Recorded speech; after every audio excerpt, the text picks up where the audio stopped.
You're about to watch what we call an extended clip of the Young Turks, and the reality is it's somewhere in the middle. It's a little longer than our YouTube clips, but it's actually shorter than the whole 2-hour show, which you can get if you're a member. You can get it ad-free, and make sure you catch every news story we do that day. You're gonna love it as a full show. That's at tytnetwork.com/join.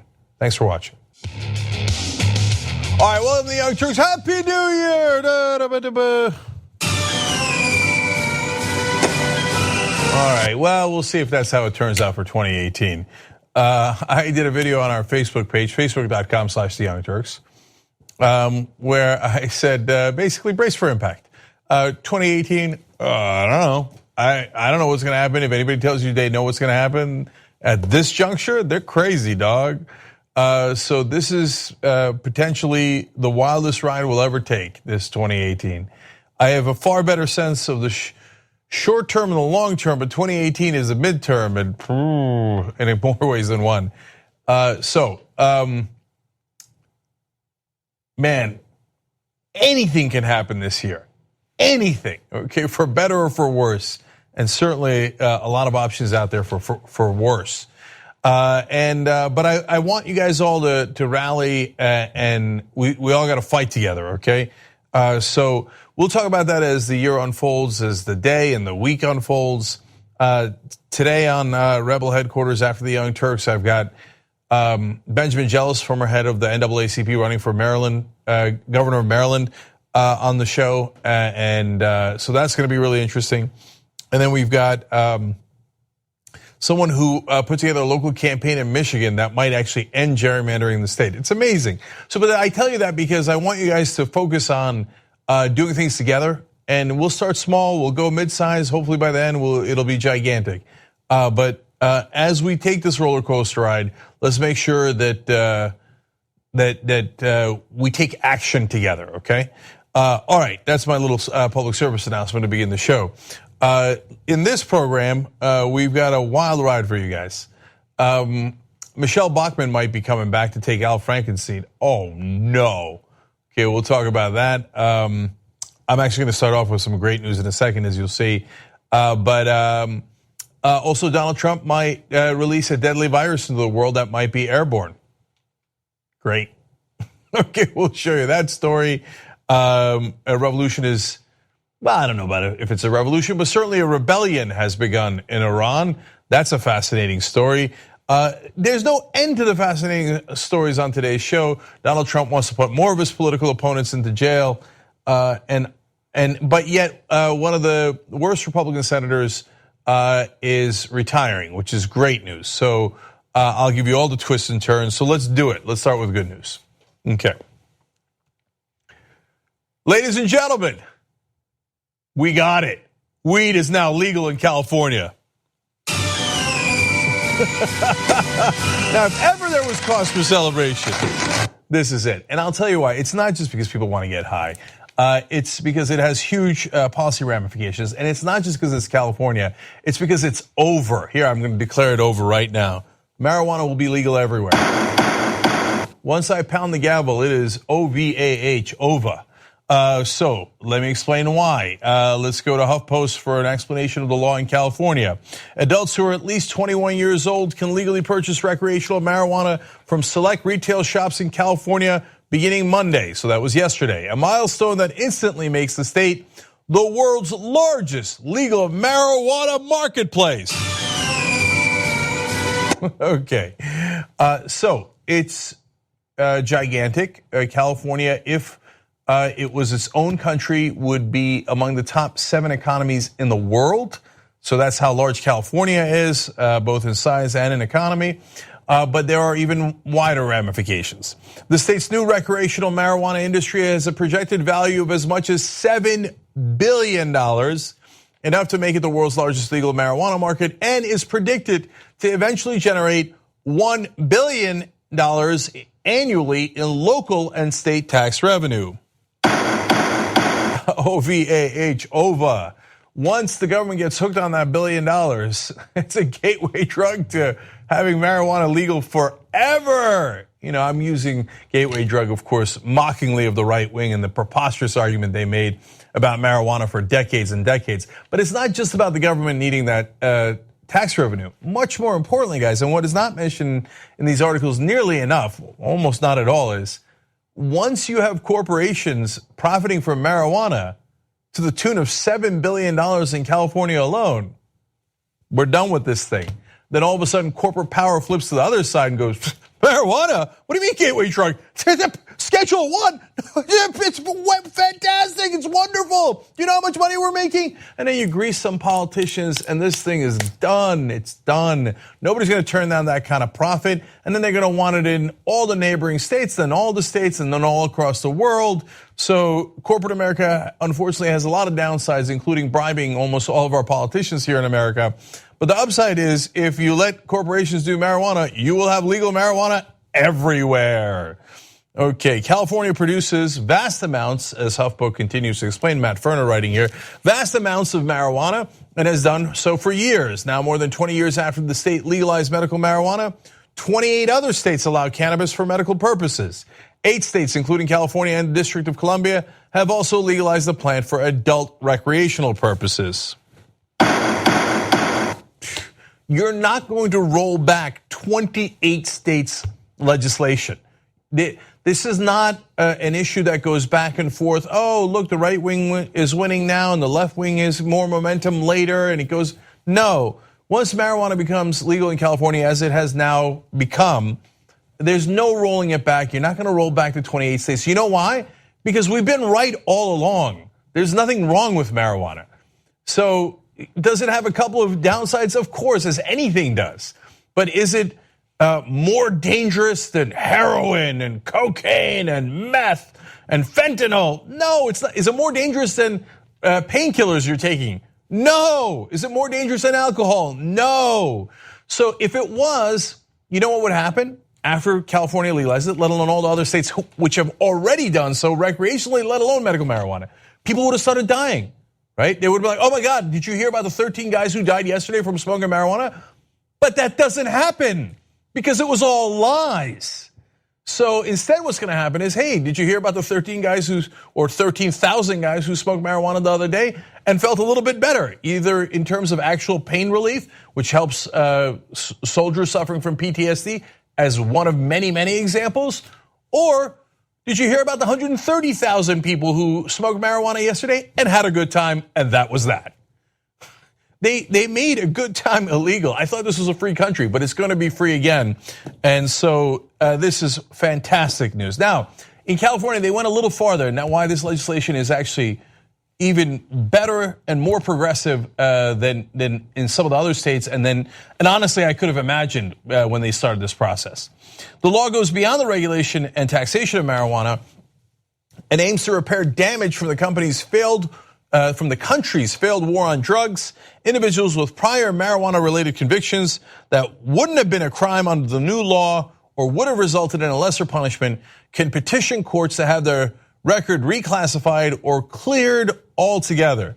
That is great news. Now, remember, one of Richard Nixon's top aides said in the 1990s, yes, we started the war on drugs to go after our political enemies, hippie liberals and black people. He said it. He told you why they did it. Now to free those prisoners that for smoking marijuana, when all of our presidents lately have smoked marijuana, George W. Bush, Barack Obama, Bill Clinton, they've all done it, right? But they never went to prison because they're among the elites. To free those people who are not in the elites, who were imprisoned and arguably enslaved, working for $1 a day at slave wages in some of these prisons, that is a monumental difference maker. It's a great day in America. They should do this all across the country. And they're not done yet. In addition, some local jurisdictions are giving priority or other assistance to marijuana business license applicants previously convicted of low-level marijuana offenses or who come from low-income communities hit hard by harsh drug war policies.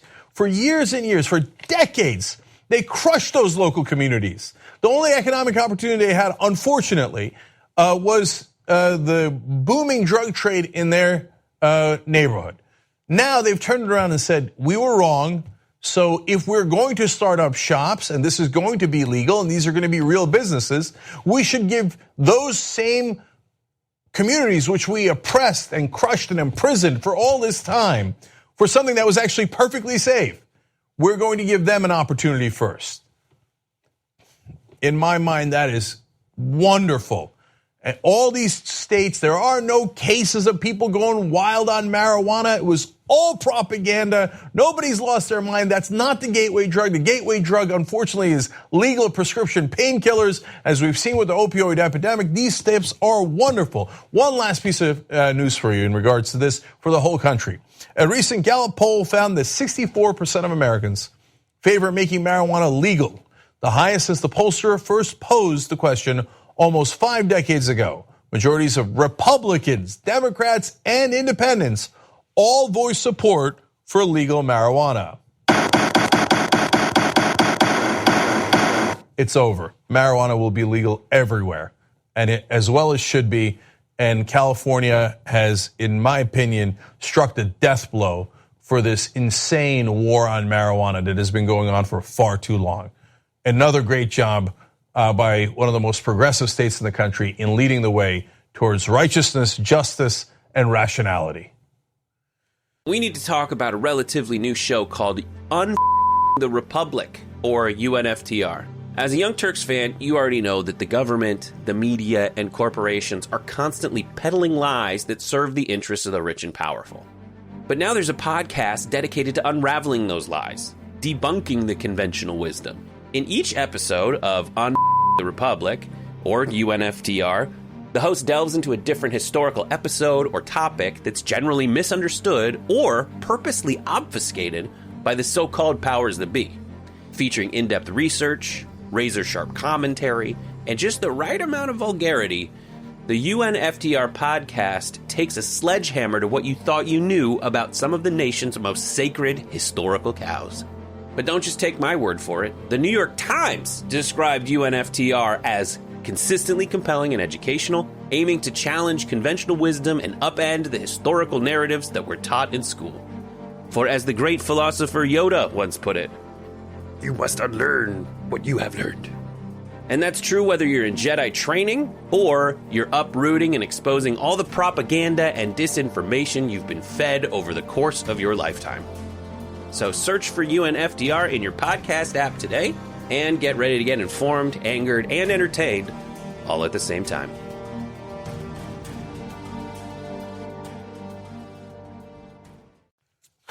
All right. Now, that's our interpretation. Let's turn to Fox News' interpretation. Okay. So today, California made marijuana legal. Of course, we voted on it earlier, and now it's in effect starting actually yesterday on Monday. And they also passed a law on sanctuary state, making California a sanctuary state. Now, this has made Fox News, of course, lose their minds in like almost literal reefer madness.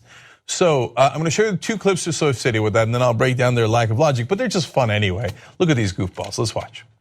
January 1st, California became an official sanctuary state, not a sanctuary city, the entire state a sanctuary. This is incredible. So what they used to say, for the immigrants here among our population, you don't have to feel deportation. They're not immigrants. Immigrants are allowed to be here. Illegal immigrants aren't. They snuck in. That's a little dissemination. So now if you are in a public school, in a public library, a health facility, they are safe zones from Donald Trump. They say it's you against Donald Trump. They said no such thing. Okay, we're going to get to the marijuana in a second. And this is apparently California craziness. So if you have only heard right-wing propaganda or you've never heard it explained before, what is a sanctuary city or state? What does it do? Does it say to undocumented immigrants, hey, you all come here, we're having a party, okay? Let's all get together and have nothing but fun, and you do anything you like. No, it says if the federal government wants to turn our local law enforcement into their actors, meaning, okay, you're going to enforce federal laws. Okay, one of those federal laws is laws about immigration. Then you have to pay me for it. You can't do unfunded mandates. Remember when conservatives pretended to be against unfunded mandates? So you can't tell me, all right, keep that guy who's undocumented in your prisons for 3 years. Now, if the guy broke a law, they're going to keep him in California prison anyway, and then they're going to deport him anyway. That's already part of the law. We're talking about people who did not break the law. And the federal government says, I think that guy is undocumented. Now I want you to keep him in prison indefinitely. California says, first of all, you didn't pay me to keep him in prison indefinitely. You send me the money, we'll have a conversation. Second of all, what do you mean indefinitely? That's against our due process laws, not only in the nationwide, but also for California. So no, we're not going to just do whatever the federal government tells us to do and doesn't pay for, etc. They make it seem like we're all going nuts here, like we're finding undocumented immigrants and bringing them here and giving them cake. Hey, that's not what's happening. All right, now let's move to marijuana. Not only if you're illegal, you're welcome in California. Also, if you want to get high, you're welcome there too. So you can be illegal and wasted on marijuana, right, and live in that state and be just fine. The sixth state to legalize marijuana as of January 1st. And by the way, it's amazing how long the lines were. Well, 50% higher than they even anticipated. So, underneath the Welcome to California sign, someone posted a sign that said, official sanctuary state, felons, illegals, and MS-13 welcome. Democrats need the votes. Absolutely. How amazing is that? That's the message. No, it's not.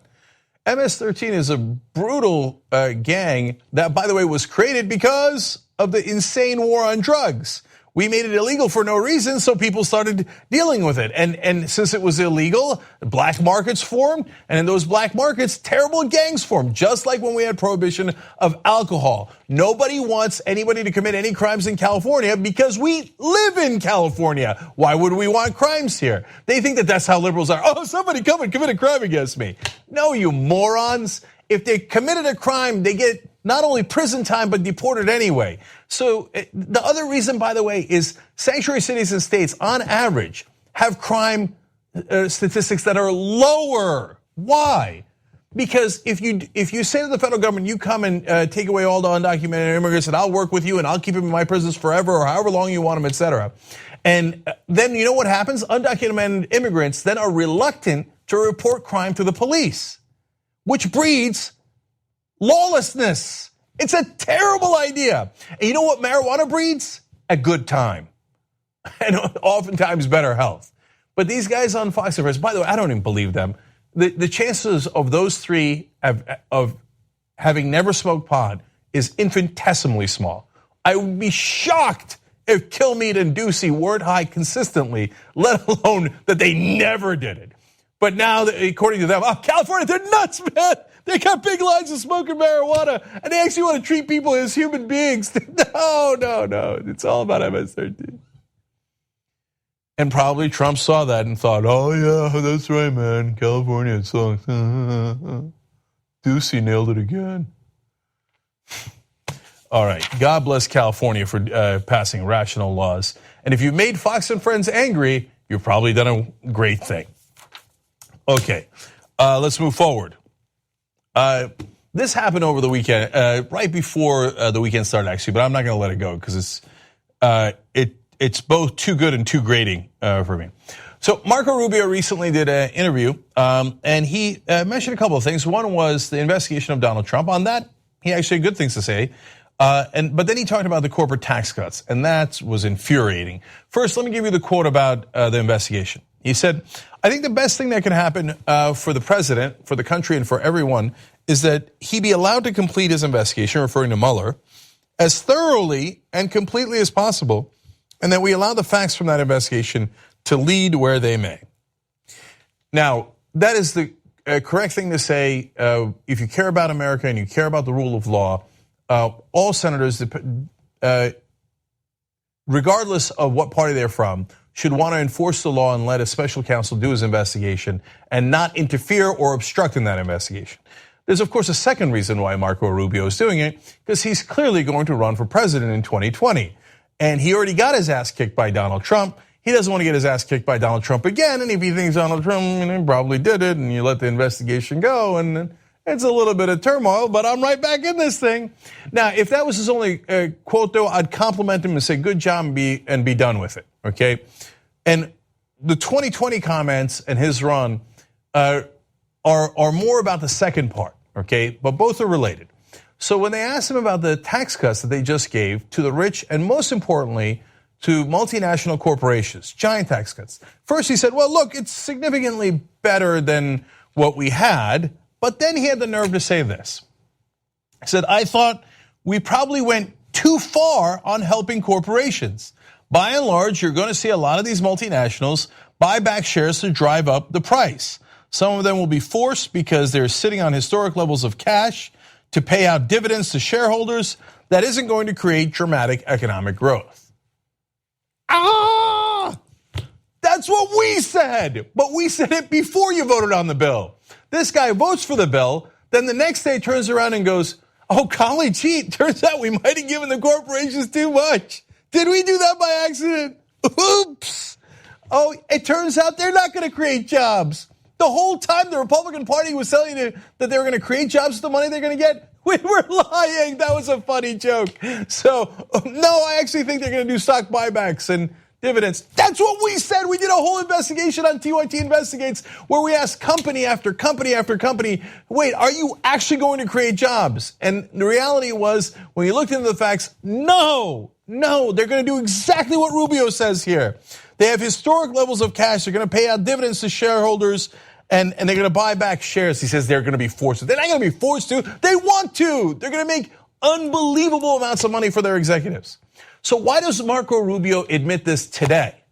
First of all, it's not like you just found out yesterday. What were you doing, watching Young Turks archives and go, oh man, I didn't know that. Oh, damn it, I voted the wrong way. No, he wanted to vote and help those corporations. They're his donors. The reason he makes this comment after the vote is because he's probably going to run for president again. And when he does, he'll turn around and you'll see it with your own eyes, and we might even go back to this clip.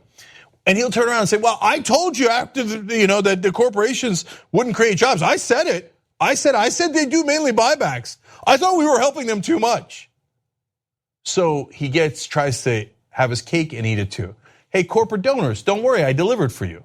Hey, voters, after I gave the corporations, in his own words, too much, I then said, well, golly gee, I feel a little bit bad about it. He doesn't feel bad about it. That was the whole point. He's owned and bought by those corporate donors. For him to disingenuously say this afterwards is appalling. I'm going to show you one last chart here. So I show you guys this a decent amount if you watch the show. And this is a pie chart of 1952 taxes and 2015 taxes. Back in 1952, corporations used to pay almost a third of all the taxes, 32%. In 2015, that's down to 10.8%, so a little less than 11%. They have massively reduced their tax burden. They shifted that tax burden onto you, the middle class. Now, after this gigantic tax cuts that even the Republican Senator Marco Rubio says were too much in helping corporations, their share of taxes will go down even lower. Your share of taxes will go even higher. The system is rigged. It's rigged in the most obvious way. Donors privately finance elections. The politicians who are corrupt, who took that private financing, work for private interests. They work for those corporations. And then later they try to trick you into getting your vote by saying, oh, golly gee, I've had second thoughts. I think I might have helped corporations a little too much. Yeah, that's very cute, Marco, but nobody's buying it.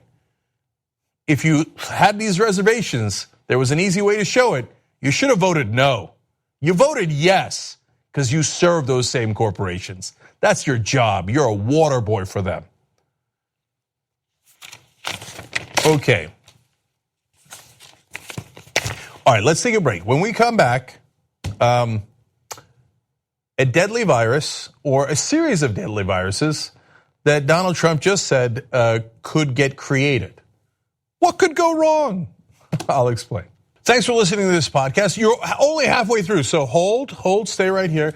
Just want to remind you, if you want to get all 5 segments of the Young Turks commercial free, these are just 2 of them. Every day we do it. So go to tytnetwork.com/join and you get the whole 5 segments, 2 hours, ad free. Do it now. All right, back on the Young Turks. Let me read a couple of quick tweets for you. Hashtag TYT Live to tweet to us during the show. You could also use YouTube Super Chat. Zeiss Cube says, we should tread lightly here. This wouldn't be the first time our government created an enemy where there wasn't one. Well, indeed, which leads to Cenk's tweet. Also, the U.S. used CIA-funded protests to overthrow the Iranian government in the 50s, so they might be afraid of us doing it again. Well, that is unfortunately very true. We're the ones who started the fire. They had a democratically elected leader that was deposed in a coup set up by the CIA. The U.S. government has now admitted to that, and we ruined their democracy. And we put a dictator in charge so that he would give our oil companies cheap oil, British and U.S. oil companies cheap oil. We never got the benefits of that oil. Only the companies did. And then the frustration with the dictator led to the mullahs and the ayatollah, and here we are. And Gabby writes, and if this continues to escalate in Iran, we need to be watchful of any right-wingers trying to use it as an excuse to intervene militarily. They are desperate to go to war there. Yeah, I mean, I think my speculation is that's exactly what's happening. Yeah, they're totally out of control. And so you think Trump is bad, and he is. And he might go along with them because he doesn't know any better, just whoever comes in the room last, right? But the neocons, the guys like Bill Kristol, who go around, get a lot of credit on TV for saying bad things about Trump now. They deserve no credit at all. They're worse than Trump. Trump has not yet started a war. Bill Kristol did help start a war that got hundreds of thousands, arguably millions of civilians killed. Those guys are monsters. And under no circumstances should we let them do it again in Iran. Okay, more stories for you guys. All right. Musical artist Lorde is being called a bigot in a full-page ad that was published in the Washington Post. Now, who took out that ad? Rabbi Shmuley Boitiek. He is, of course, a huge public figure, an Orthodox Jewish individual who is very pro-Israel and against anyone, supposedly, who would ever dare to boycott Israel's right-wing government. Now, okay, I'm just going to jump in to say my point of view on two things that you just mentioned there. Yeah. One, Shmuley Boitiek is not pro-Israel. I'm not saying he's anti-Israel. He's just pro-Israeli right-wing. That's true. Yes. Right? And so it's like saying being in favor of Dick Cheney is being pro-American. No, it's not. Being in favor of Trump is being pro-American. No, it's not. There's a right wing and a left wing in America and a middle. Same in Israel. So he's pro-right wing, period, even if it goes against Israel. There's a little twist to this story, which I'll get to in just a minute, but you're absolutely right about that. And the second clarification is, look, Shmuley's been around a long time. I know him a little bit. In person, he's a very decent guy and very personable. You know, he gave love advice on Oprah's show. No, I know. He's a character. And it's Shalom in the home. I mean, look, I get it. He's a character, right? But without the backing of billionaire benefactors, as you're about to explain, he'd be nothing. He doesn't have a large audience at all. You think he's got the money to buy a full-page Washington Post ad? No, it's other people behind the scenes that are doing that. So yes, okay. So Lorde, young pop star. I don't know if she's a pop star. But either way, she's a musical artist that I happen to enjoy. And she was set to perform in Tel Aviv in June. However, there was a bit of controversy because those who believe in boycotting Israel over its treatment of Palestinians urged her to not perform there, to be part of this boycott. And she eventually decided to follow suit, and she canceled her appearance in Tel Aviv. She said the following in regard to her decision: "I have had a lot of discussions with people holding many views, and I think the right decision at this time is to cancel the show. I'm not too proud to admit I didn't make the right call on this one." Okay, nothing particularly rude or mean, not even close to anti-Semitic in that statement whatsoever. However, Rabbi Shmuley decided to take advantage of this opportunity to put out this ad and allege that she's anti-Semitic for canceling her show, and that New Zealand as a whole is anti-Semitic. New Zealand is where she's from.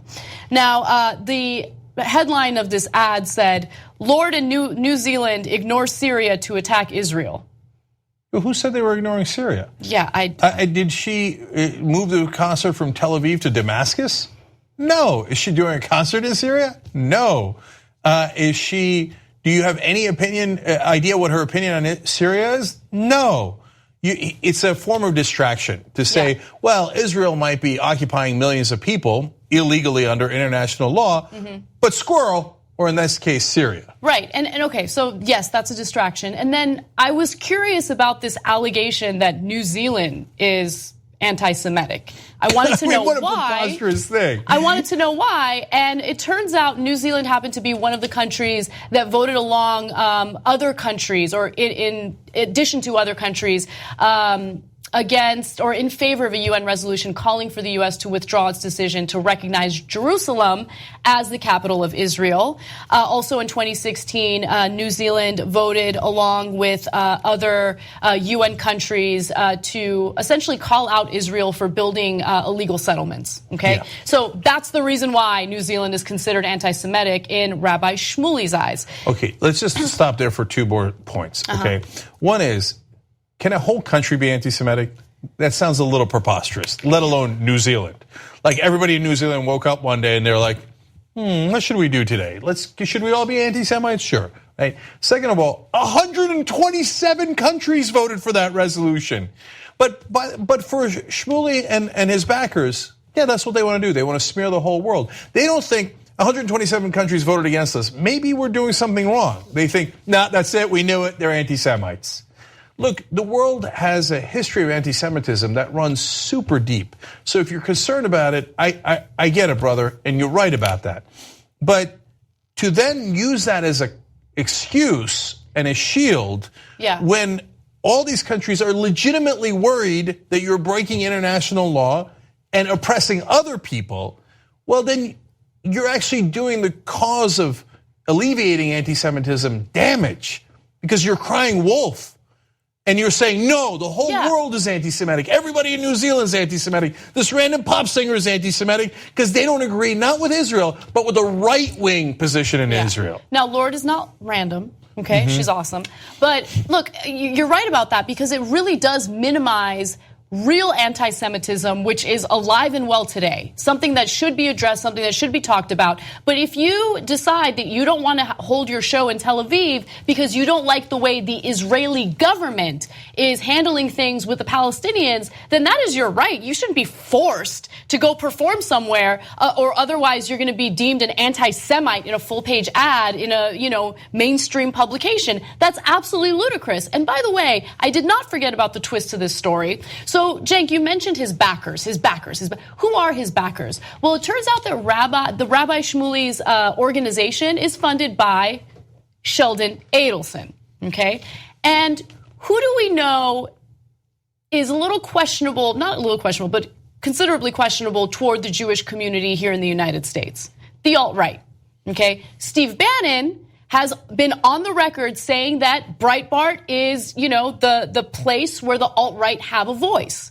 Well, Rabbi Shmuley should probably dislike Bannon, but he doesn't. In fact, he has defended Bannon after he was called out by the Anti-Defamation League. Let me give you the details to that. In 2016, Boyatek defended Bannon from accusations made by Jonathan Greenblatt of the U.S. Anti-Defamation League, who criticized Bannon's appointment as a White House advisor, saying it was a sad day when a man who presided over the premier website of the alt-right, a loose-knit group of white nationalists and unabashed anti-Semites and racists, is slated to be a senior staff member in the People's House.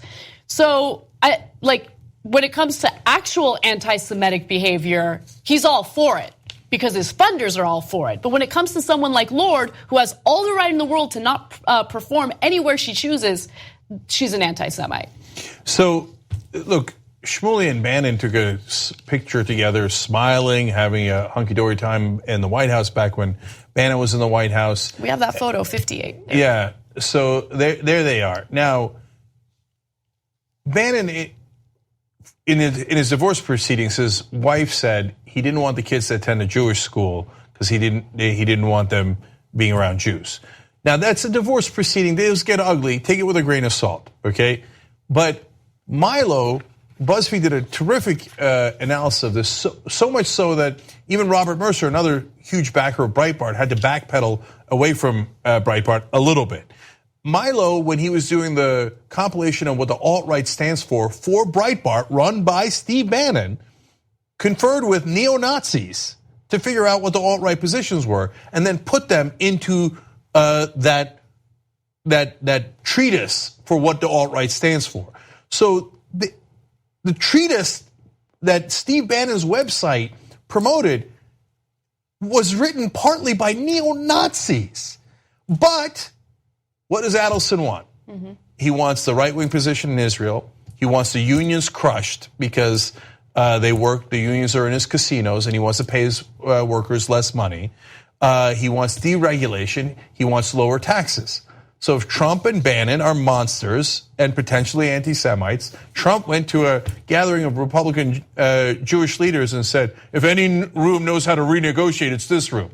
My God, if Lorde had said that, anybody in New Zealand had said that, Shmuley would be taking out 7 full-page ads in the Washington Post.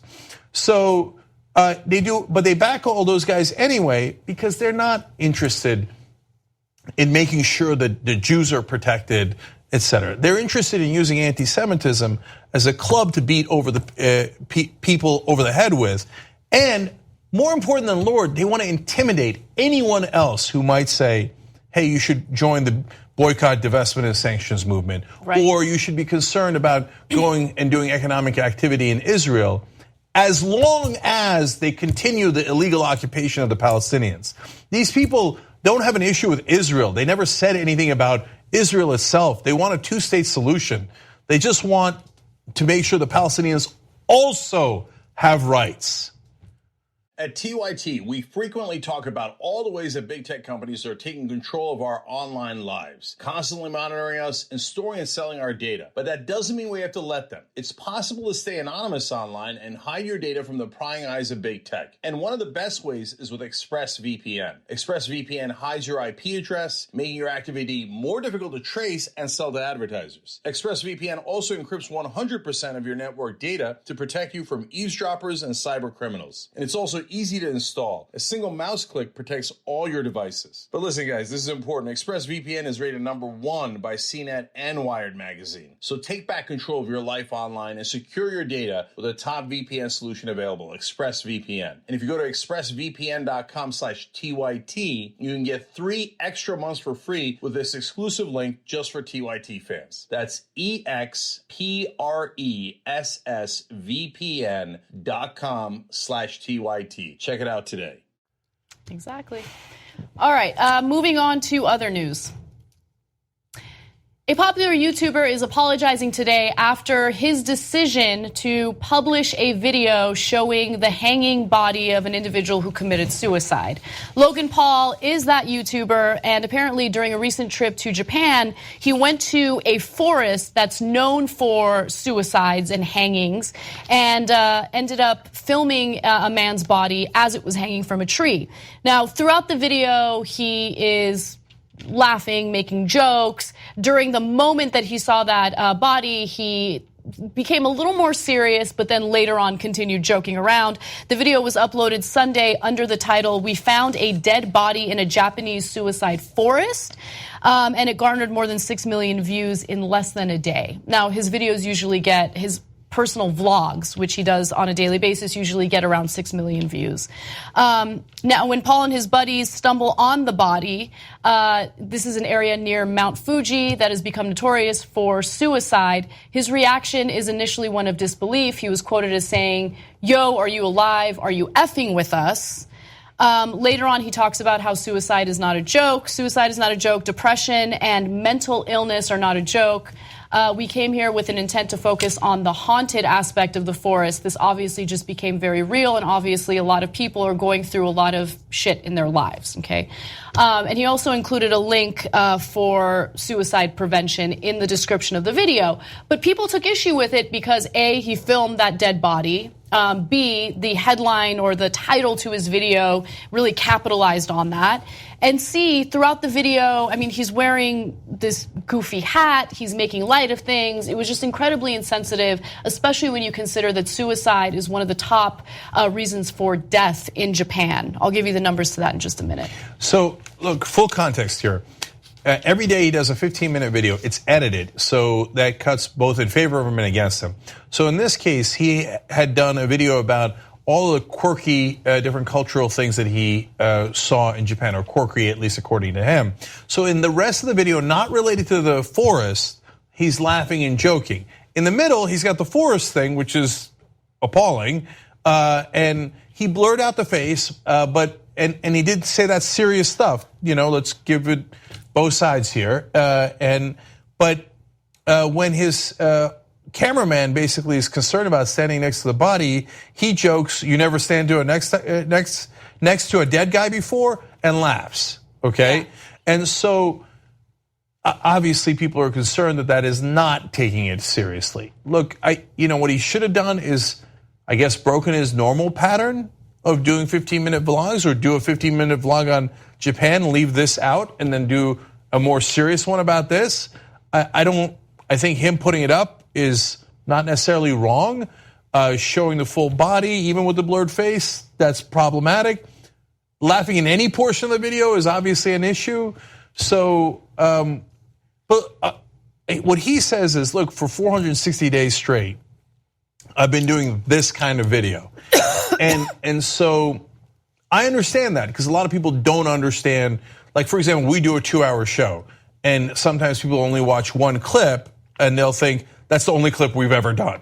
I'm like, no, we cover that issue 100 times. Go back and watch our videos on it on the channel. So I hear that. But he also said, as one of his excuses, like, it just happened at the spur of the moment, and what could we do? You didn't have to publish it in this jokey 15-minute long video. Yeah. Let me give you his exact apology. Yeah, okay. So he says people were alleging or accusing him of doing this for the views. He says that's not the case. I didn't do it for the views. I get views. I did it because I thought I could make a positive ripple on the internet, not cause a monsoon of negativity. That's never the intention. I intended to raise awareness for suicide and suicide prevention. So suicide is a serious issue. I do not think he went into it with the intention of raising awareness about suicide. No way. Yeah, that's BS. But suicide remains a top cause of death for people between the ages of 15 and 39 in Japan. So it is a serious problem. And yeah, it was really, really, really bad judgment, and hopefully like a humbling moment for him, so he can maybe think twice before posting that kind of sensitive material. And look, I'm not surprised that people reacted the way that they did. I mean, suicide is a big problem in the United States too. I'm sure that there are tons of his fans who had family members who took their own lives. So this is a sensitive topic, and including it in the middle of this jokey, quirky video is not the way to go. Yeah, so the last couple of things here. Look, he edits the video, it's not a live blog, so he could have done it any way he wanted. He chose to put it in the middle. They had plenty of time to think about it and decided to present it in that way. So it was definitely wrong in that sense. And him saying he's not doing it for the views, both true and untrue. So some of the articles are painting it like, oh my God, it got 6 million views and that's why he did it. No, as Anna pointed out, almost all of his videos get 6 million views. It's just that mainstream news has never heard of YouTube. So they're like, 6 million views, that's the largest thing we've ever heard. No, he gets it every freaking time, right?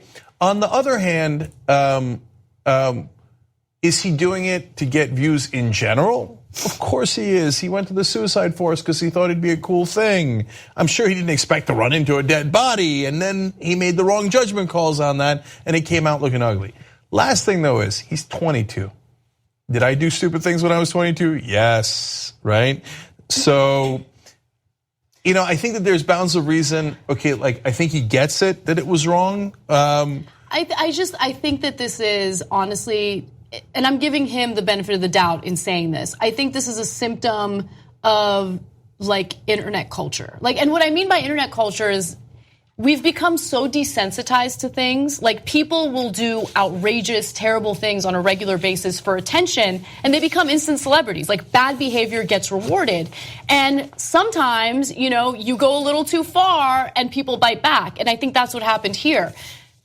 Look, young YouTubers especially, not all of them, but a lot of them do crazy things, whether it's stunts or pranks, whatever it is, to make a name for themselves. And it's worked. It's worked handsomely in the past. So I think this is just a symptom of a culture that's been around for a little while now. So last thing on this is, guys, it's actually a combination of things. Yes, on the internet, people get a ton of attention, and he got a ton of attention here for this, and oftentimes people get rewarded for bad behavior. But a lot of that is because of the mainstream news.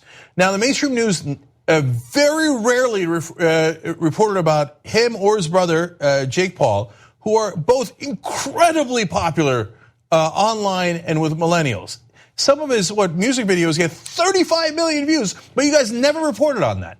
So instead, the one time he does something wrong, you, in a sense, reward him with a lot of media coverage just to be able to say, you see this kid on the internet, he's such a bad guy, right? But what you don't realize is when you do that, whether it's for him or not, he's already popular, but it incentivizes other people to go, what can I do that's so bad that'll get the media attention? Because when you're doing good things, no one in the mainstream media will cover you. So that's the case for any profession, though. I don't think so. Are you kidding me? If the TV guys get slightly better ratings, everyone will be like, what a star, right? He's larger than anyone in cable news by a landslide. And yet the only time anyone ever covered him was when he did something wrong. Yeah.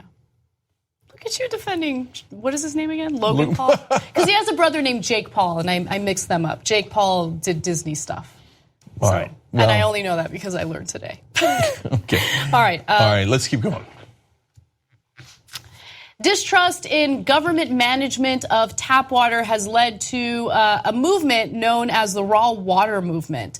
These are people who do not want to drink tap water. They want to consume water that's off the grid. And unfortunately, it is incredibly dangerous. Now, let's hear from one of these people who is a huge fan of drinking so-called raw water, which, by the way, is completely untreated water. Untreated. Go.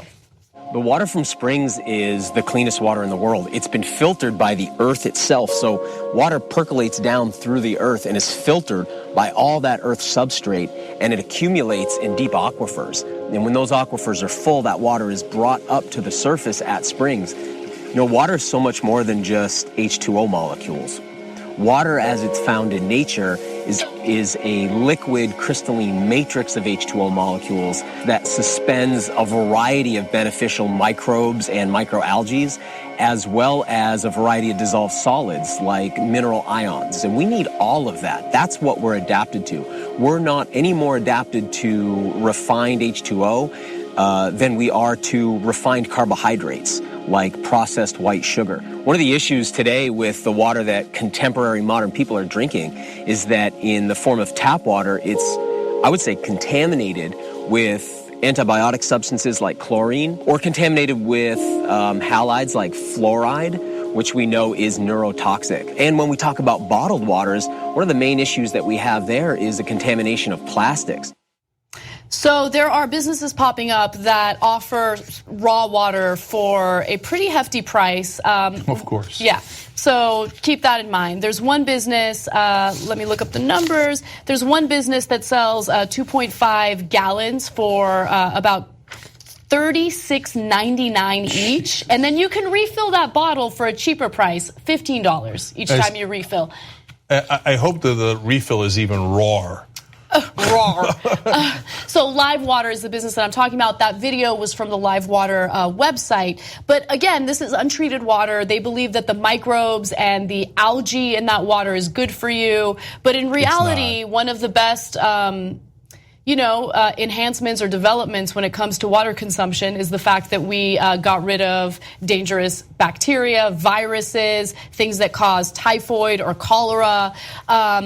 Also, there are parasites in so-called raw water. And so, they're taking a risk here, and there are some companies that are profiting from it handsomely. That dude, the caveman in the woods, everything he said was wrong. So it's just not true. It's like people say like, oh, well, when we were cavemen, we used to drink the water from the streams. Yeah, when we were cavemen, we died when we were like 13. So that doesn't make any sense. In fact, there is literature going back 1,500 years to the Greeks, to the Egyptians, etc. And you know what they did with their water? They had to clean it. I mean, things as simple as animals defecating in the water creates bacteria. and you got to clean the water. But these guys are down the stream going like, oh, wonderful raw water. No, there's bacteria. So there's an interesting trend among those on the far right who listen to Alex Jones, for instance, and who believe in all these conspiracy theories, and then those who are, extremely far off to the left. Like, they agree on this issue. And look, I get it. Like, I understand their perspective because there are significant water issues in the United States. That's true. Lead in our water, mismanagement of the water.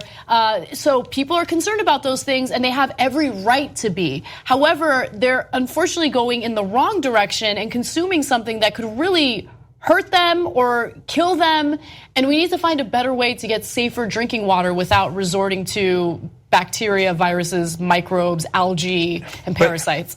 But look, guys, not only are you endangering yourself and others around you by drinking so-called raw water, and you're paying through the nose for it, but you're actually hurting the cause of clean water. Because so then when we go to do a report about lead in the water in places like Flint, people go, oh yeah, that's that dude hanging out in the woods who's drinking the raw water, right? No, there's real lead problems in the water. And if you're gonna bring up issues about plastic and how it affects water, etc., we can have legitimate conversations about that. But when you go in this direction and you start talking about fluoride in the water when it's actually cleaned the water for centuries, you lose credibility and you hurt overall cause of keeping the water clean in America. That's my opinion on it. All right, guys, we're out of time. Sorry. Rebel Headquarters is next, and we got Benjamin Jealous up next. You're going to love it. Okay, bye-bye. Thanks for watching what I hope was a lovely edition of the Young Turks. Now, you know that is 2 of the 5 segments that we do because that's free. We want to have you support independent media and come watch the whole show that we do every day. That's 5 segments overall, no ads at all. That's at tytnetwork.com/join. Come become a member. Thanks for watching either way. Thanks for listening to the full episode of The Young Turks. Support our work, listen ad-free, access members-only bonus content, and more by subscribing to Apple Podcasts at apple.co/TYT. I'm your host, Cenk, and I'll see you soon.